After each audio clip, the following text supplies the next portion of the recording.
கர்த்தர் ஸ்தோத்திரம். நாளையும் கர்த்தருடைய வார்த்தையை கொடுக்க தேவன் கொடுத்த பெரிய கிருபைக்காக தேவனுக்கு நான் நன்றி சொல்கிறேன். கண்களை மூடி ஜெபிப்போம். அன்பு பரிசுத்த பிதாவே, இந்த வேலைக்காக நன்றி சொல்கிறேன். ஏசப்பா பேசணும் நீங்கள் அல்ல, பிதாவின் ஆவியானவர் சொன்னீரப்பா. ஆவியானவர் பேசுவீராக நாங்கள் ஜெபிக்கிறோம், நாங்கள் கேட்குறோம். இயேசு கிறிஸ்துவின் நாமத்தினால ஜெபிக்கிறேன் நல்ல தகப்பனே. ஆமேன், ஆமேன், ஆமேன். இந்த நாளிலேயும் சங்கீதம் 145 சங்கீதம் 18 வசனம். சங்கீதம் 145 18 வசனத்தில் போட்டிருக்கேன்.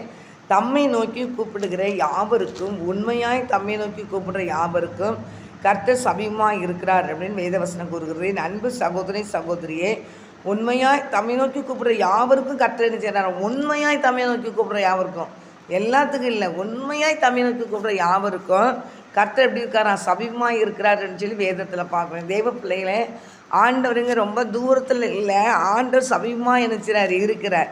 அவர் தேடி வர பிள்ளைகளை அவர் ஒருபோது என்ன செய்ய மாட்டார், கைவிடவே மாட்டார், கைவிட மாட்டார். அவர் அவரை கூப்பிடுற யாவருக்கும் அவர் எப்படி இருக்கிறாரா? நல்லவராக இருக்கிறான்னு வேதத்தில் பார்க்குறோம். அது நாளிலையும் கூட நம்ம மத்திய 15ஆம் அதிகாரத்தில் கூட ஒரு வசனம் போட்டிருக்கோம். இந்த ஒரு கானானிய ஸ்திரீன்னு தான் நினைக்கிறேன்.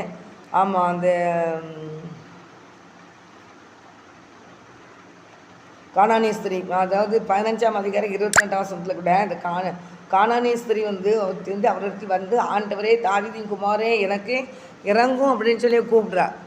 தாவீதின் குமாரனே எனக்கு இறங்கும் அப்படின்னு நான் கூப்பிட்றா. உண்மையாக தமிழுக்கு கூப்பிட்ற யாருக்கும் அவர் சமீபமாக இருக்கிறாரு. ஆனால் ஆண்டவர்கிட்ட என்ன செய்கிறாங்கன்னா கூப்பிட்றான், ஆண்டவரே எனக்கு நீர் என்ன செய்யும், இறங்கும் அப்படின்னு சொல்லி கேட்குறாங்க. ஆனால் ஆண்டவர் என்ன சொல்கிறாருன்னா, அந்த கானானிய ஸ்திரீகள் அவங்க விக்கிரக ஆராதனை செய்கிறாங்க.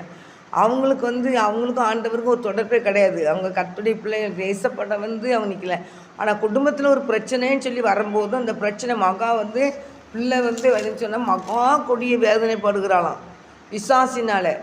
அந்த 22ஆம் வசனத்தில் நீங்கள் கடைசி பாவத்தை பார்த்தீங்கன்னா, மகன் பிசாசினால் கொடிய வேதனை படுகிறாள் என்று சொல்லி கூப்பிட்டாள். ஆண்டவர் நோக்கி கூப்பிடும்போது என்ன நடக்குன்னு கேட்டால், ஆண்டவர் அப்புறம் திரும்ப இவர் என்ன செய்கிறாருன்னு சொன்னால், ஒரு வார்த்தை கூட அவளுக்கு என்ன செய்யலை, சொல்லலை. அவருடைய சீசர்கள் நம்மை பின்தொடர்ந்து கூப்பிடுகிறாளே, இவளை அனுப்பிவிடும் என்று அவரை வேண்டி கொண்டார். அதற்கு அவர், நான் காணாமல் போன இஸ்ரவேல் ஜனங்களுக்கு தான் நான் வந்திருந்தவர், இவங்களுக்கெல்லாம் நான் வரலன்னு சொன்னேன். அப்போ அவர் சமூகத்தில் கெஞ்சி கெஞ்சி கெஞ்சி கேட்டு கடைசி நேரத்தில் என்ன செஞ்சிருவோன்னா, ஆண்டவர் விடுதலை பெற்றுக்கொள்வோம். ஆண்டவர் போகவே மாட்டார். அதே மாதிரி இங்கே யாராக இருந்தாலும் சரி தான், உங்கள் குடும்பத்தில் என்ன பிரச்சனைன்னு சரிதான், உங்களால் முடியலை, எனக்கு இது பயங்கரமான அந்த மகள் அப்படிதான் சொல்கிறோம், மகன் கொடிய வேதனைப்படுகிறான்னு தான் சொன்னான். ஆனாலும் இந்த பிசாசு அவள் எத்தனை இடத்துக்கு போயிட்டு வந்தாலும் நமக்கு தெரியாது. ஆனால் அந்த போயிட்டு அவளுக்கு அங்கே விடுதலை கிடைக்கல எங்கேயுமே.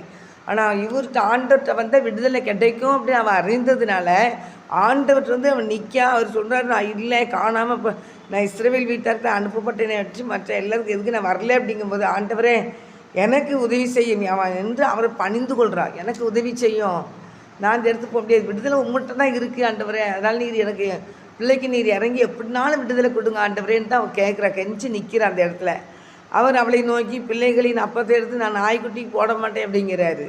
நாய்க்குட்டிக்கு போட மாட்டேன்னு போடுகிற நல்லது அல்லங்கிறாரு. அதற்கு அவள், மெய்தான் ஆண்டவரே, ஆகிலும் நாய்க்குட்டிகள் தங்கள் எஜமான்களின் மேய்ச்சலிருந்து விழு துணிக்கைகளை தின்னுமேங்கிறான்.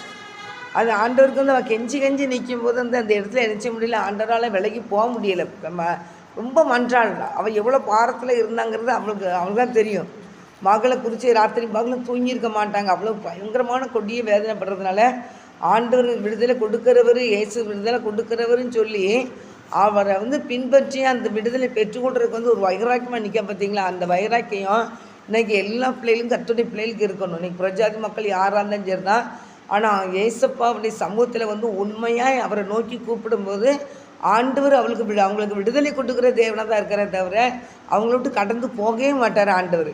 ஆனால் தேவனுடைய பிள்ளைங்க யாராக இருந்தாலும் உங்களுக்கு என்ன பிரச்சனை போராட்டம்னாலும், சிலவங்க பிரச்சனையை தாங்க முடியல, போராட்டங்களை என்னால் தாங்க முடியலன்னு சொல்லி ஏதாவது பண்ணிடுறாங்க. அப்படி பண்ணக்கூடாது. ஏன்னு கேட்டிங்கன்னா, அந்த எல்லா பிரச்சனையிலேருந்தும் ஒரு விடிவு எங்கே இருக்குன்னா, ஏசப்பாவுடைய பாதத்தில் தான் இருக்குது. ஏசப்பா தான் அவங்களுக்கு நினச்சாங்க விடுதலை கொடுக்க முடியும்.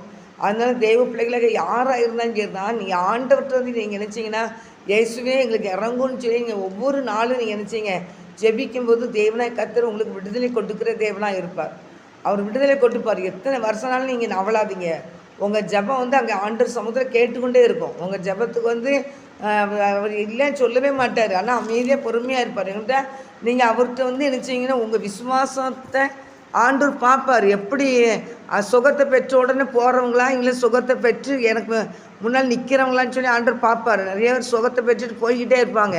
ஆனால் அந்த கதையில் இந்த 10 குஷ்டரோகிகளை கூட வந்து 10 பேர் சுகத்தை பெற்றாங்க. ஒருத்தன் தான் ஆண்டர்கிட்ட வந்து ஆண்டவர் பாதத்தில் விழுந்து ஆண்டர்கிட்ட நன்றி சொன்னான். அதே போல் 9 பேர் போயிட்டாங்க. அதே மாதிரி ஆண்டவர் சமூகத்தில் வந்து நிறைய பேர் ஏசப்பாடு விடுதலை கேட்குறாங்க. விடுதலை ஆண்டவர் கொடுக்குறாரு. அது அப்படி போயிடுறாங்க. ஆண்டவர் அதை விரும்பவே இல்லை. ஏன்னு கேட்டிங்கன்னா இயேசு கிறிஸ்து தான் உண்மையான தேவன். இயேசு பரலோக ராஜ்யம் ஆண்டவர் பின்பற்றுகிற பிள்ளைகள் பரலோக ராஜ்யம் இருக்குது. இன்றைக்கி யாராக இருந்தாலும் சரி தான் மரித்த பின்பாக நம்ம ஒரு இடத்துக்கு போகிறோம். மரித்த பின்பாக அக்கினி கடலும் இருக்குது, பரலோக ராஜ்யமும் இருக்குது. ஆண்டவர் அந்த இடத்துல நினச்சினார், ஒரு இளைப்பாறுதலில் வைக்கிறாரு. ஒரு நாள் நியாயத்திற்கு போகிறது, அவருக்கு முன்னால் நிற்க போகிறோம். ஆனால் ஆண்டவரை ஏற்றுக்கொள்ளாமல் இருக்கிறவங்களுக்கு வந்து நேரவே அக்கினி கடல் தான் வச்சுருக்கு போட்டிருக்கு ஆண்டு பைபிளில். நியாயத்தீர்ப்பு ஒன்று உண்டு. பைபிளில் நியாயத்தீர்ப்புக்கு நான் பயப்படுறேன்னு சொல்லி தாவீது சொல்லுவார். நிறைய பேர் நியாயத்தீர்ப்பு போய் பயப்படுறாங்க. நாங்களும் நியாயத்தீர்ப்பு பயப்படுறோம். எங்கிட்டச்சுன்னா இந்த உலகத்துலேருந்து நம்ம சரியான முறையில் நடக்கணும். ஆண்டவர் பயந்து நடக்கணும். தேவனை முன் வச்சு நடக்கணும். அப்போ நம்ம வந்து இந்த உலகம் வந்து கொஞ்ச காலம்தான். அந்த நம்ம 100 வயசுங்கிறாங்க, 90 வயசுங்கிறாங்க. அது எத்தனை வயசு வரைக்கும் நம்ம இருக்க போய் எனக்கு தெரியாது. ஆனாலும் அதுக்கு பின்பாக நம்ம செல்ல போகிறதுங்கன்னா மறிச்ச பின்பு பரலோக ராஜ்யத்துக்கு போனோம். அந்த பரலோக ராஜ்யத்துக்கு போகிறதுக்கு இந்த பூமியில் நம்மளை பரிசுத்தப்படுத்திக்கிட்டே இருக்கிறாங்க ஆண்டவர். அந்த பரிசுத்தத்தை நம்ம என்ன செஞ்சிடக்கூட பத்திரப்படுத்திக்கிடணும். ஆண்டவர் சமூகத்தில் ஒவ்வொரு நாளும் தேவன் நம்ம சமூகத்தில் அவரை நம்மளை தாட்டி ஆண்டவரை நீ பரிசுத்தப்படுத்த நீங்கள் கேட்க பரிசுத்தப்படுத்திக்கிட்டே இருப்பார். இல்லை ஒரு நாள் மரணம் வரும்போது நீ இளைப்பாறுதலுக்கு ஆண்டவர் இளைப்பாறுதல் கொண்டு வச்சுருவார். நியாயத்திற்கு வரும்போது நம்மளை பார்த்து நம்ம கரைத்திரை அற்றவங்களாக இருந்தோம்னா கண்டிப்பாக நேர பரலோக ராஜ்யத்துக்குள்ளே போயிடலாம். அதுதான் ஆண்டவர் விரும்புகிறாரு. நான் பரிசுத்தமாக இருந்தது போல நீங்களும் பரிசுத்தமாக இருங்கன்னு தான் ஆண்டவர் சொல்லியிருக்கிறாரு. அதனால் தேவ பிள்ளைகளுக்கு நீங்கள் அது ஒரு வசனம் இருக்கணும். அதை நேற்று கூட பார்த்தேன், வெளிப்படுத்தல கூட ஒரு வசனம் இருக்குது. என்ன வசனம்னா அந்த இது என்ன வசனம் 22ஆம் அதிகாரத்தில் 11 வசனம். அது என்ன பண்ண அநியாயம் செய்கிறவன் அநியாயம் செய்கிறேன். இந்த பூமியில் தான் நம்ம இருக்கிறோம். நீங்கள் எவ்வளோ இருக்கிறாங்க, அவங்களாம் இந்த அட்டூழியெல்லாம் பண்ணுறாங்க, நல்லா தான் இருக்கிறாங்க. நம்ம தான் ஏசப்ப பிள்ளைங்க இப்படி இருக்கணும் அப்படி இருக்குன்னு சொல்லி சொல்லி சொல்லி சொல்லி என்ன ஒரு ஆசீர்வாதம் இல்லை அப்படின்னு சொல்லிட்டு இந்த உலகத்தான் செய்கிற காரியங்களை செய்துட்டு அவங்க என்ன செய்கிறாங்களோ அதை செஞ்சுட்டு அப்படியே போய்கிட்டே இருப்பாங்க. ஆனாலும் கர்த்தருடைய பிள்ளைகள் பரிசுத்தமாக்கப்பட்ட பிள்ளைகள் போய்கிட்டே இருப்போம். நிறைய கூட்டங்கள் போவோம். பரிசுத்தமாக்கப்பட்ட பிள்ளைகள் போய்கிட்டு இருப்பாங்க. 2 பக்கம் காலம் வைப்பாங்க. ஏசப்பா வேணும் உலகம் வேணும்னு இருக்கிறவங்க இருப்பாங்க. அப்புறம் ஏசப்பாவே வேண்டாம் எங்களுக்கு உலகம் போதும்னு சொல்லி போனவங்க இருப்பாங்க. ஆனால் ஆண்டவர் சொல்கிற ஒரே ஒரு காரியம் என்னென்னு கேட்டிங்கன்னா, ஆண்டவருக்குன்னு பயப்படுற பிள்ளைகள் ஆண்டவருக்கு முன்பாக பரிசுத்தமாக இருக்கிற பிள்ளைகளுக்கு ஒரு வசனம் போட்டிருக்கேன். அநியாயம் செய்கிறோம் அநியாயம் செய்யட்டும், அவனை இன்னைக்கு அவனை டச் பண்ணாத, அநியாயம் செய்யட்டும். அசுத்தமாக இருக்குவேன் அசுத்தமாக இருக்கட்டும், அவனை நீ டச் பண்ணாத. நீதி உள்ளவன் இன்னும் நீதி செய்யட்டும், நீ அவன் டச் நீதி செய்கிறவனா செய்யட்டும். நீ உன் பாதையில் கரெக்டாக போய்கிட்டு இருந்தா ஆண்டு சொல்லுவார். பரிசுத்தம் உள்ளவன் இன்னும் பரிசுத்தம் ஆகட்டும். என்கிட்டே இதோ நான் சீக்கிரமாக வருகிறேன், அவனவனுடைய கிரிகளின்படி அவனவனுக்கு கொடுக்குறேன், நான் அளிக்கும் பலன் என்னோடனே கூட நினச்சிது வருது. ஆண்டர் வரும்போது ஞாயிற்றுக்கு அன்னைக்கு அவர் வருகிறார். அவர் வரும்போது நீ அவங்கள பார்த்து இவங்கள பார்த்து இடறிகள் இருந்த இங்கே என்றைக்குன்னு அப்படி தான் பார்க்காங்க. அவங்களாம் அப்படி இருக்காங்க, அவங்களாம் இப்படி இருக்காங்க, இவங்க இப்படி இருக்காங்க, நான் தான் கஷ்டப்படுறேன். கொஞ்ச காலம் தான் கஷ்டம். நம்ம இந்த பூமியில் வந்து மனுஷன் வந்து வருத்தத்தை அனுபவிக்க தான் பிறந்திருக்கான்னு சொல்லி யோபில் பார்த்தேன். அப்போ வருத்தத்தை அனுபவிக்க தான் பிறந்திருக்கான். அதனால் கொஞ்ச காலம் இந்த உலகத்தில் வந்து ஏசப்பா எதுக்காக வருத்தத்தை அனுபவிச்சுன்னா, ஏசப்பாவுக்கு பின்னால் போகும்போது இந்த உலகம் வந்து பிசாசு கையில் கொடுக்கப்பட்டிருக்கு. உலகம் வந்து பிசாசு கையில் கொடுக்கப்பட்டதுனால தேவ பிள்ளைகள் பரிசுத்தமாக போக முடியாது. ஆனால் அந்த பரிசுத்தத்தை கெடுக்கிறதுக்கு அங்கங்கே சாத்தானை செஞ்சுட்டு இருப்பான். நிறைய சூழ்ச்சி பண்ணிக்கிட்டே இருப்பான்.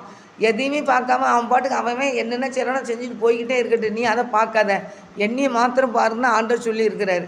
அதனால் கட்டுரை பிள்ளைகளாக நீங்கள் ஆறாறு நெஞ்சர்தான் அவருக்கு முன்னால் என்ன செஞ்சுக்கிட்டு இருக்கணும்னா உண்மையாக நீங்கள் போனால் தான். அப்படி கூப்பிடும்போது உண்மையாய் தம்மை நோக்கி கூப்பிட்ற யாவருக்கும் நான் சமயமாக இருக்கிறேங்கிறார். அப்போ அவரை நோக்கி கூப்பிடும்போது உண்மை இருக்கணும். உண்மை உள்ள பிள்ளைகள் தான் பரிபூர்ண ஆசீர்வாதத்தை பெறுவான்னு சொல்லி போன இதை போட்டு விட்டுருந்தேன் வீடியோவில். அப்போ உண்மை இருந்து அவருக்கு முன்னால் போகும்போது அந்த உண்மையை பார்த்து நம்மளை ஆண்டவர் ஆசீர்வதிக்கிற தேவனாக இருக்கிறார். அதனால் அப்படி இந்த உலகத்தில் தான் இருக்கும். 4 வகையான மக்கள் போய்கிட்டு தான் இருப்பாங்க. அநியாயம் செய்கிறவங்க இருப்பாங்க, அசுத்தமாக இருக்கிறவங்க இருப்பாங்க, பரிசுத்தமாக இருக்கிறவங்களும் இருப்பாங்க, நீதி செய்கிறவங்களும் இருப்பாங்க. எல்லா மக்களையும் நம்ம பார்க்க தான் செய்வோம். ஆனால் பார்த்து நம்ம பாட்டு போய்கிட்டே தான் இருக்கணுமே தவிர அந்த மக்களெல்லாம் பார்த்து நம்ம என்ன செஞ்சிடக்கூடாது, ஏட்டறி விழுந்துடக்கூடாது. அதனால் ஜாக்கிரதையாக இருக்கணும். இந்த உலகத்தில் கர்த்தருடைய பிள்ளைகள் நீங்கள் வந்து அவரை உண்மையை நீங்கள் கூப்பிடும்போது இந்த கானானி ஸ்திரீ தன் மகளுக்கு என்ன செஞ்சா, சுகத்தை பெற்றுக்கொண்டா. அதே மாதிரி பரதீப குருடன் நீங்கள் பார்த்தாலும் இயேசு வாராருன்னு கேள்விப்படும் போது அந்த இடத்துல இருந்து அவர் என்ன செஞ்சார், கூப்பிடுறாரு. இயேசு கிறிஸ்து வாராருன்னா ஏசப்பா ஒத்தையிலே போயிருப்பாங்க, பெரும் கூட்டம் போயிருக்கும். எப்படிங்கிட்ட ஏசப்பா யார்? இன்றைக்கி ஒரு அரசியல்வாதி ரோட்டில் போனால் ஒத்தையில் விடுவாங்களா? கிடையாது. அதே எவ்வளோ பெரிய கூட்டம் இருக்கும், அதுக்கு மேலே உள்ள கூட்டம் தான் ஏசப்பா பின்னால் இருந்துச்சு. எங்கிட்ட அவர் மரித்தவங்களை பிழைக்க வைக்கிறாரு, குருடர்களுக்கு பார்வை கொடுக்குறாரு, திமிர்வாதத்தை கிடக்கிறவங்களுக்கு சுகத்தை கொடுக்குறாரு, மரித்தவனை உயிரை பிழைக்க வைக்கிறாரு. இப்படிப்பட்ட அற்புதத்தை செய்கிற சர்வ வல்லமுள்ள தேவன் அந்த வீதியில் வாராருன்னா பரதீப் குருடன் வந்து அவன் பிறவிலே ஒரு குருடன் பிச்சை எடுத்துக்கிட்டு இருக்கிறான். அவன் திடீர்னு வந்து நினச்சான் அந்த இயேசு இந்த பாதையில் வாராரு தெரிஞ்ச உடனே அவன் கூப்பிட ஆரம்பிச்சிட்டான். உண்மையாக அவர் கூப்பிட ஆரம்பிச்சிட்டான். தாவீதின் குமாரனே எனக்கு இறங்கும். அப்போ நிறைய பேர் நினச்சினாங்க ரொம்ப கத்தாதியா அமைதியாக இரும், அவர் போகிறாரு அமைதியாக இருன்னு சொல்லி எல்லோரும் அடக்குறாங்க. சீசர்கள் அவர் ஏசப்பா கூட வந்து சீசர்கள் வந்து என்ன செய்கிறாங்க, அடக்குறாங்க. ஆனாலும் அவர் என்ன செஞ்சார், எப்பவும் கூப்பிட்றத பார்க்கல என்ன செஞ்சாங்க, அதிகமாக வேகமாக சத்தமிட்டு கூப்பிட்டாங்களாம். சத்தமிட்டு கூப்பிட்டாருன்னு வேதத்தில் பார்க்குறோம். இந்த மார்க்கில் கூட 10ஆம் அதிகாரம் நினைக்கிறேன். மார்க் 10ஆம் அதிகாரத்தில் தான் நான் நிறைய ட்ரிப்பு எடுத்திருக்கேன். 10ஆம் அதிகாரத்தில் இருக்குது. அந்த 10ஆம் அதிகாரத்தில் பாருங்க பார்க்குறேன். 48ஆம் 10ஆம் அதிகாரம் 48. அவன் பேசாதிருக்கும்படி அநேகர் அவனை அதட்டினார்கள். அவனோ தாவீதின் குமாரனே எனக்கு இறங்கும் என்று முன்னிலும் அதிகமாக என்ன செஞ்சான், கூப்பிட்டான். முன்னிலும் அதிகமாக கூப்பிட்டா தான் நம்ம விடுதலை பெற முடியும். ஆண்டு கூப்பிடாம அமைதியாக இருந்து டீசர்ட் ஆண்டருக்கு எனக்கு கண்ணு தெரியலன்னு அவருக்கு தெரியும், அதனால் அவரே வந்து என் கண்ணை தொட்டு சுகமாக்கட்டும் அப்படின்னு சொல்லிட்டு அவன் இருந்துச்சுன்னா அவன் சுகத்தை பெற முடியாது. இன்றைக்கி நிறைய பேர் இருந்து ஜெபம் பண்ணுங்க, என்ன ஜெபம் பண்ணால் தான் என் ஆண்டவருக்கு எனக்கு இந்த பிரச்சனைன்னு தெரியுமா, என்ன பிரச்சனைன்னு போய்கிட்டு இருக்கேன்ட்டு ஆண்டவருக்கு தெரியும். அதனால் அவரே வந்து என்னை விடுதலை பண்ணட்டும் அப்படின்னு சொல்லி அமைதியாக இருந்தாங்கன்னா அவங்களுக்கு என்ன செய்ய விடுதலை பெறவே முடியாது. இந்த தாவீதின் குமாரனை கூப்பிட்டு எல்லாரும் சத்தம் அடக்க வந்தாலும் அவன் முன்னிலும் அதிகமாக கூப்பிட்டான் ஆண்டவரை. அப்போ என்ன அவர் தம்மை நோக்கி கூப்பிட்ற யாவருக்கும் அவர் சபியமாக இருக்கிறாரு. உண்மையாக தம்மை நோக்கி கூப்பிட்ற யாவருக்கும் அவர் சபியமாக இருக்கிறார். உடனே நினச்சிவார் வந்து ஒரு விடுதலை கொடுக்குற தேவனாக இருக்கிறார். அப்போது ஆண்டவர் வந்து என்ன செய்யணும்னா கூப்பிடணும். ஜெபத்தில் கூப்பிட்டு ஜெபத்தில் நம்ம என்ன செய்யணும், ஏசப்பட்ட நம்மள்கிட்ட இருக்கிற எல்லா பிரச்சனைகளையும் என்ன செய்யணும் சொல்லும்போது ஆண்டவர் எல்லா காரியத்திலும் நான் விடுதலை கொடுப்பார். நீங்கள் கேட்குற காரியத்திலே ஆண்டு சொல்கிறார், நீங்கள் வேண்டிக் கொள்வதற்கும் மேலானதை செய்வேன் ஆண்டு வச்சுருக்கோம். அதே தான் நீங்கள் என்னென்ன காரியத்தை ஆண்டவர்கிட்ட சொல்லி அதுக்கு சொல்லி ஜெபிக்கிறீங்களோ அதுலேயும் விடுதலை உண்டு. உங்கள் சரீரத்தில் என்ன பலகீனம் இருந்தாலும் அந்த பலகீனமும் அந்த ஜபத்திலே அதுவும் சுகமாயிரும்.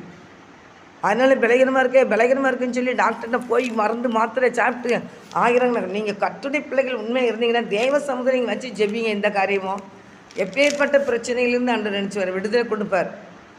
அதில் நான் நிறைய இதில் சொல்லியிருக்கேன். ஒரு சகோதரி வந்து பிள்ளைக்கு கேன்சர்னால் பாதிக்கப்பட்டு அந்த பிள்ளைக்காக ஜெபம் பண்ணிக்கிட்டு டாக்டர்கிட்ட போனாங்க. அது அமெரிக்கா தேசத்தில் மெக்சிகோவா ஏதோ இடத்துல அப்படின்ட்டு அவங்க டாக்டர்கிட்ட போகும்போது அந்த டாக்டர் இவங்களுக்கு சுகமாக்கன்னா இப்போ ஒரு பெயர் பெற்ற ஒரு புகழ்பெற்ற ஒரு டாக்டர் இருக்கார், அவர்கிட்ட தான் நீங்கள் போக முடியும் அப்படின்னு அவங்க சொல்லிடுவாங்க. இது ஒரு சாமியார் தான், கழுத்தில் உத்திராட்ச கொட்டை போட்டு நெத்தியில் பட்டை போட்டு பொட்டு வச்ச ஒரு சாமியார் தான் சாட்சி சொல்லியிருந்தார். இந்த செல்லில் வந்துருந்துச்சு. அப்போ வந்து அவங்க ரொம்ப சோமலம் இருக்குது, டாக்டர்கிட்ட போகிறாங்க. அவங்களுக்கு என்ன செய்யலை, அந்த அவங்க இது நாங்கள் சுகமாக்க முடியாது, இப்படிப்பட்ட ஒரு டாக்டர் நினச்சிடாரு இந்த இடத்துல இருக்கிறார், நீங்கள் அங்கே போங்க, அவர் தான் இதுக்கு ஸ்பெஷல் டாக்டர்னு சொல்கிறாங்க. ஆனால் அவங்கள வந்து பார்க்குறக்கே முன்பணம் கொடுத்து அங்கே இருந்தாங்க கூட அவங்களுக்கு ஒரு டைம் கொடுப்பாங்களா, அப்போ தான் அங்கே போய் பார்க்க முடியுமா. முன்னால் இது எடுத்து வந்துடணும், அவங்கள பார்க்குறக்கு பெருமை இது வாங்கிட்டு வந்துடணும். ஆனால் என்றைக்கு வர சொல்கிறாங்களோ அன்றைக்கி தான் போக முடியும். ஆனால் அவங்க இவ்வளோ ஃபீஸ் கேட்பாங்கன்னா அவ்வளோ ஃபீஸ் அவருக்கு கொடுக்க முடியாதுன்னு சொல்லிட்டாங்க. அப்போ பிள்ளையை போட்டு அவர் என்ன செஞ்சுருக்கிறார், வீட்டில் கதை பூட்டிட்டு ஜோம் பண்ணிக்கிட்டே இருக்கிறாங்க. ஒரு நாள் ஜெபமில் 2 நாள் ஜெபமில் 5 வருஷம் ஜோம் பண்ணாங்களாம். அந்த ஐயா சொல்லி அந்த இதை பார்த்தோம், நாங்கள் பார்த்து நான் நிறைய இதில் போட்டிருக்கேன். அப்போ என்ன செஞ்சுருக்காங்கன்னா ஒருத்தர் வந்து அவர் டாக்டர், பெரிய டாக்டர் தான், இந்த டாக்டர் தான் இவங்க பார்க்கணுங்கிற டாக்டர் தான். அவங்க என்ன செய்கிறாங்கன்னா காரில் எங்கே போகிறாங்க, அவங்களுக்கு வந்து பட்டம் அளிக்கிற விழா நடந்திருக்கு, இவங்களுக்கு பரிசு கொடுக்கணும், பெரிய பெயர் பெற்றவர் அப்படின்னு சொல்லி டாக்டர்னு சொல்லி அவருக்கு பட்டம் அளிக்கணும்னு சொல்லி ஒரு பெரிய இது வச்சுருக்குறாங்க ஃபங்க்ஷன். அந்த இடத்துக்கு போகணும். ஒரு அங்கே தான் ஏரோப்ளேன், பக்கத்து ஊர்களுக்கெலாம் ஏரோப்ளேன் தானே. அப்போ ஏர்போர்ட்டுக்கு காரில் போய் இருக்கும்போது பெரிய மழை வந்துட்டு, மழை வந்த உடனே இவங்க நினச்சிட்டாங்கன்னா மழையில் அவங்க கார் போகும்போது வேறு ரூட்டில் கார் போயிட்டு மழை அடித்து பயங்கரமாக இருக்குது. முன்னால் போக முடியாத அளவில் பயங்கரமான மழை. அந்த இறஞ்சிக்கிட்டு மழை வந்ததுனால அவங்களால போக முடியலன்னு சரி கொஞ்ச நேரம் இந்த மழை நிற்கிட்டு நம்ம இந்த போகிற பாதை தெரியல, வேறு மாதிரி பாதையாக இருக்குது, எந்த பக்கம் போகணுன்னு தெரியல. அதனால் ஒரு இடத்துல இருப்போன்னு சொல்லி அந்த வண்டி சைடு வாங்கி நிற்கும் போது அங்கே ஒரு வீடு இருக்குது. அந்த வீட்டுக்கு போகிறாங்க. அங்கே பொண்ணு தட்டுறாங்க, வந்து கதை திறக்கிறாங்க. உடனே துண்டு அங்கே கொடுக்காங்க. தொடச்சிட்டு ஒரு கட்டில் முன்னால் கிடக்குது உள்ள காலுக்குள்ளே. அந்த கட்டிலில் உட்காருறாங்க. அதில் உட்காந்துட்டு இருக்காங்க. அப்போ பேசிக்கிட்டு இருக்கிறாங்க. அவங்களுக்கு காப்பிலாம் கொடுத்தாங்களாம். அந்த குடிச்சிட்டு அங்கே உட்காந்துருக்குறாங்க. அவங்க கஷ்டப்பட்ட குடும்பம் தான். இவங்க பெரிய ஒரு டாக்டரு, அந்த டிரைவரும் அந்த டாக்டரும் உட்காந்துருக்குறாங்க. நான் கொஞ்சம் இருக்கையே நான் வாரேன்னு சொல்லிட்டு போயிட்டு ஒரு 3/4 மணி நேரம் கழித்து வந்தாங்களாம். 3/4 மணி நேரம் அந்த ரூம்குள்ளே கதை பிடிட்டு 3/4 மணி நேரம் ஆச்சா உள்ளே உட்காந்துருக்காங்க. உடனே இந்த டாக்டர் வந்து இவங்க என்ன செய்கிறாங்கன்னு சொல்லிட்டு பையன் இவன் இவ்வளோ நேரம் ஆச்சு நம்ம இங்கே உட்காந்துருக்குறோம், அவங்க இப்படி உள்ளே போய் இருக்காங்கன்னு சொல்லி போய் பார்க்க போயிருக்கும்போது அங்கே ப்ரேயர் பண்ணிக்கிட்டே இருந்திருக்காங்க. அவன் ப்ரேயர்லாம் பண்ணி ரொம்ப நேரத்துக்கு பிறகு முடிச்சப்பறம் அதுக்கப்புறம் என்னம்மா நீங்கள் உள்ளே ப்ரேயர் பண்ணிங்களே, என்னம்மா என்ன விஷயம், யார் கண்ணன்னு இல்லை, பிள்ளைக்கு இப்படி சோமுல கேன்சரு, நான் வந்து இதுக்கு முக்கியமான டாக்டர்கிட்ட போய் ட்ரீட்மெண்ட் எடுக்கிறதுக்கு என்கிட்ட எனச்சியில் பணம் இல்லை, அதனால் நான் எங்கள் ஆண்டர்கிட்ட ஜோம் பண்ணிக்கிட்டு இருக்கிறேன், அவங்ககிட்ட ப்ரேயர் பண்ணுறேன், எங்கள் ஆண்டர் சுகம் கொடுப்பார் கண்டிப்பாக அப்படிங்கிற ஒரு விசுவாசமான வார்த்தைகளை அவங்க பேசியிருக்காங்க அவங்கக்கிட்ட. அப்போ எந்த டாக்டருமான்னு கேட்கும்போது அந்த டாக்டர் பேரை சொல்லியிருக்காங்க. அந்த இடத்துக்கு போனோம். ஆனால் நாங்கள் வந்து அவங்ககிட்ட போகிறதுக்கு அளவில் நாங்கள் தகுதி இல்லை, எங்கிட்ட பணம் அவ்வளோ பணம்லாம் கிடையாது, என்னச்சே எங்கள் ஆண்டவர் எங்களுக்கு சுகத்தை கொடுப்பாருன்னு சொல்லிட்டு அவங்க கிறிஸ்தவங்க ஜோம் பண்ணிக்கிட்டே இருந்திருக்காங்க. அதெல்லாம் அந்த இடத்துல இருந்து அந்த டாக்டருக்கு ஒரு மாதிரி ஆகிட்டான். இந்த வீட்டுக்கு இந்த பிள்ளைக்கு சுகத்தை கொடுக்க தான் நம்மளை இந்த இடத்துக்கு ஆண்டர் கூப்பிட்டு வந்திருக்காங்க. அவங்க இந்து தான் டாக்டர்லாம், இந்தா கிறிஸ்டினே தெரில. ஆனால் அந்த இடத்துக்குள்ள வந்து என்ன செஞ்சாங்களாம், அப்படியே பார்த்தாங்களா. அப்போ தான் சொன்னாங்களா, நீங்கள் கவலைப்படாதீங்கம்மா, நீங்கள் பார்க்கணுன்னு சொல்லியிருந்த அந்த கேன்சர் வியாதியில் சுகம் கொடுக்குற டாக்டர் நான் தான், இன்னும் பாருங்கள், நான் எங்கேயோ போக வேண்டியவங்க, நான் இந்த பக்கம் வந்திருக்கேன், இது எந்த பக்கம் திசையே எங்களுக்கு தெரியல, எங்கள் கார் வந்து எங்கேயோ போகுதுங்கிற மட்டும் எனக்கு தெரியுது, அதனால நாங்கள் காரை நிப்பாட்டிட்டோம், வேறு எங்கேயும் போயிட வேண்டான்ட்டு. ஆனால் பாருங்கள், உங்கள் வீட்டுக்கு உங்கள் ஆண்டவரே என்னை கூட்டிகிட்டு வந்திருக்காரு பாருங்கள், நீங்கள் ஜெபம் பண்ண ஜெபம் வீண் போகவே இல்லை அப்படின்னு சொல்லி அவங்க அப்புறமா மழைலாம் விட்ட பிறகு இவங்களை பரப்ப வச்சு இவங்க காரில் கூட்டிகிட்டு அந்த பட்டமளிக்கிற இடத்துக்கு போக முடியல. அங்கே போய் ஏர்போர்ட்டில் ப்ளைன் போக முடியல, மழை தண்ணி. அதனால இவங்க திருப்பி அவங்க என்ன செஞ்சாங்க, அவங்க ஹாஸ்பிட்டலுக்கே கூட்டிகிட்டு போயிட்டாங்க. போய் 3 மாதம் ஆஸ்பத்திரியில் வச்சு பையனுக்கு நல்ல பிள்ளைக்கு சுகத்தை கொடுத்து அவங்க அதுக்கப்புறம் அனுப்புனாங்களாம் ஃப்ரீ ட்ரீட்மெண்ட்டு. அவங்க ஜெபித்தாங்க, 5 வருஷம் ஜெபிச்சு ஃப்ரீயாகவே ட்ரீட்மெண்ட்டு பண்ணி அவங்கள பத்திரமா வீட்டில் வந்து ஒப்படைச்சிட்டு போயிட்டாங்களாம். இப்போ ஆண்டவர் எங்கே இருக்கிறார் பாருங்கள், ஜெபம் உண்மையான நோக்கி கூப்பிட்ற யாருக்கும் ஒரு சபியமாக இருக்கிறாரு. அதனால் நீங்கள் யாராக இருந்தாலும் தான் ஆண்டவர்கிட்ட ஜெபம் பண்ணுங்கள். உங்களுக்கு டாக்டர் வீட்டுக்கு கூட்டிகிட்டு போகிறதுக்கும் ஆண்டவர் வைப்பார், வீட்டில் இருந்தே இந்த சுகம் வியாதியிலேருந்து சுகமாக்கையும் அவரால் முடியும், ஆண்டவரால். அதனால் நீங்கள் யாராக இருந்தாலும் சரி தான் உண்மையாக ஆண்டவரை நோக்கி கூடும்போது அவர் சபியமாக இருக்கிறார். தாவீது கூட ஒரு வசனம் சொல்லுவார் பார்த்தீங்களா, கர்த்தரை எனக்கு முன்பாக வைத்திருக்கிறேன், அவர் என் வலது பார்சத்தில் இருக்கிறபடியால் நான் அசைக்கப்படுவதில்லை அப்படின்னு சங்கீதம் 16ஆம் சங்கீதம் 8ஆம் வசனத்தில் சொல்லியிருப்பார். அப்போ அதை நம்ம முன்னால் வச்சுருக்கிறதுனால அவர் என் வலது பரிசத்தில் இருக்கிறனால அசைக்கப்படுவது இல்லை அப்படிங்கிற மாதிரி ஆண்டவரை நல்ல ருசித்த பிள்ளைங்க வந்து என்ன செய்ய மாட்டாங்கன்னா பயப்பட மாட்டாங்க. கர்த்தர் நல்லவர் என்பதை ருசித்து பாருங்கள். அவர் மேல் நம்பிக்கையாக இருக்கிற மனுஷன் பாக்கியவான். அவர் மேலே நம்பிக்கையாக இருக்கணும். கர்த்தரை நம்பிக்கையாக அவர் மேலே நம்பிக்கை இருந்தாலே போதும், உங்களுக்கு நல்ல ஒரு விடுதலை. நீங்கள் ஜெபிச்சுக்கிட்டே இருக்கும் போது என்னென்ன காரியத்திலலாம் நீங்கள் நினச்சி ஜெபிக்கிறீங்களோ அதுக்கு மேலான ஆசீர்வாதத்தை தருவார். நம்ம நினச்சிரும் நம்ம குறைஞ்சதில் தான் நம்ம ஜெபம் பண்ணியிருப்போம், நீ இப்படி வச்சா போதும் ஆண்டவரே. அவர் மேலே நீங்கள் எவ்வளோ நம்பிக்கை வச்சுருந்தாலும் அந்த நம்பிக்கை வீண் போகவே போகாது. கர்த்தர் மேல் உன் பாரத்தை வைத்து விடு, கர்த்தர் மேல் நம்பிக்கை வைத்துரு, அவன் நம்பிக்கை வீண் போகாதுன்னு தான் ஆண்டவர் சொல்லியிருக்கிறாரு. அதனால் கர்த்தர் மேல் நம்பிக்கை வைங்க, உங்கள் நம்பிக்கை வீண் போகவே செய்யுது. எப்பேற்பட்ட காரியமாக இருந்தாலும் சரி தான் ஆண்டவர் மேலே உங்கள் நம்பிக்கை வைக்கும்போது அந்த நம்பிக்கை வீண் போகாது. அதனால் தேவ பிள்ளைகளை யாரும் உண்மையாக நோக்கி அவரை நோக்கி கூப்பிடுங்க, ஆண்டவர் உங்களுக்கு நல்ல ஒரு விடுதலை தருவார். ஆண்டவர் பர்த்திவி குருடனுக்கு ஆண்டவர் கர்த்தர் விடுதலை கொடுத்தார், கூப்பிடும்போது விடுதலை கொடுத்தாரு. அந்த கானானிய ஸ்திரீ தன் மகளை யாதி கொடிய வேதனைப்படுறதுனால ஏசப்பா பாதத்துக்கு வந்துட்டாங்க. வந்து ஏசப்பாவை இருந்துச்சுறாங்க, கூப்பிட்டு பேசுகிறாங்க, அவங்க சுகத்தை பெற்றாங்க. அதனால் தேவ பிள்ளைகளை யாராக இருந்தாலும் சரி தான் ஆண்டோட சமூகத்தில் நின்று நீங்கள் உண்மையாக அவரை நோக்கி கூப்பிடும்போது உங்களுக்கு பெரிய ஒரு விடுதலை கர்த்தர் வைத்திருக்கிறார். அந்த விடுதலை பெற்றுக்கொண்டு சமாதானத்தோடு சந்தோஷத்தோடு ஆசீர்வாதமாக நீங்கள் இருங்க. ஒவ்வொரு பிள்ளைகளும் கர்த்தருடைய பிள்ளைகள் ஒருபோதும் வெட்கப்பட்டு போக மாட்டாங்க. கர்த்தருடைய பிள்ளைகளுக்கு முன்பாக அவர் இருந்து நான் யார் என்பதை அவர் நிரூபிப்பார். சாத்ராக் மேஷாக் ஆபேத்நேகோவை நிரூபிக்க வச்சார். தானியேலை நிரூபிக்க வச்சார். தேவ பிள்ளையே யோசேப்பு சிறைச்சாலையில் அடிமைப்பட்டு கிடந்தாலும் சிறைச்சாலையில் அடிமைத்தனத்தில் இருந்த யோசேப்பை கர்த்தர் அந்த பார்வோனுக்கு அடுத்த ஸ்தானத்தை கொண்டு அன்று உயர்த்தி வச்சார். எஸ்தர் ராஜ்யத்தை கர்த்தர் உயர்த்தி வச்சார். அவருடைய பிள்ளைகள், ஜெபிக்கிற பிள்ளைகள், அவருடைய நம்பின பிள்ளைகள் ஒருபோதும் நினைச்ச மட்டும் கை விடவே மாட்டார். அவருடைய பிள்ளைகளை கர்த்தர் உயர்த்தி மேன்மைப்படுத்தி அழகு பார்க்கறது தான் அவருடைய பிள்ளைகள். ஆடு மேய்ச்சி இருந்த தாவீதை ஆடு மேய்ச்சிட்டு தான் இருந்தார். அவர் கொண்டு தேவன் ராஜாவாக மாற்றினார். அப்படிப்பட்ட கிருபையும் பாக்கியத்தையும் கர்த்தருடைய பிள்ளைகள் காண்ற வச்சிருக்கிறார். நீங்கள் ஜெபம் பண்ணுங்க, ஜெயத்தை எடுங்க. கர்த்தர் உங்களை ஆசீர்வதிப்பார். ஆமென். அன்பு தகப்பனே, உங்களுடைய வார்த்தைக்காக நன்றி தகப்பனே. கேட்குற ஒவ்வொரு பிள்ளைகளையும் நீர் ஆசீர்வதிங்கப்பா. ஒவ்வொரு பிள்ளைகளும் ஜெபிக்கிற பிள்ளைகளாக நீர் ஆசீர்வதிங்கப்பா. அவன் நோக்கி கூப்பிடுக்கிற பிள்ளைகளுக்கு ஆசீர்வதிங்கப்பா. ஜெயம் தரு ஆண்டுகிட்ட நான் ஜெயம் பெற்றுக்கொள்கிற வரைக்கும் நான் விடமாட்டேன்னு சொல்லி உண்மை இருக பற்றிக்கொள்ள கிருபை செய்யுங்க. ஒவ்வொரு குடும்பத்தையும் ஆசீர்வதிங்க. என்ன சூழ்நிலை இருந்தாலும் தெய்வ வல்லமை இறங்கி எல்லா சூழ்நிலையும் மாற்றி அமைப்பீராக நான் ஜெபிக்கிறேன், தாழ்த்துக்கிறேன், நெருமையாக்குறேன். கர்த்தருடைய நாமம் உடைய பிள்ளைகள் மூலம் மகிமைப்படட்டும். இயேசுவின் நாமத்தினால ஜெபிக்கிறேன் நல்ல பிதாவே, ஆமென். நாத்துமாவே கர்த்தரை சோத்ரி, முழு நாமத்தை சோத்ரி. நாத்துமாவே கர்த்தரை சோத்ரி. கர்த்தர் செய்த சகல உபகாரங்களையும் மறவாதே. ஆமென், ஆமென், ஆமென். கர்த்தர் உங்களை ஆசீர்வதிப்பாராக. ஆமென்.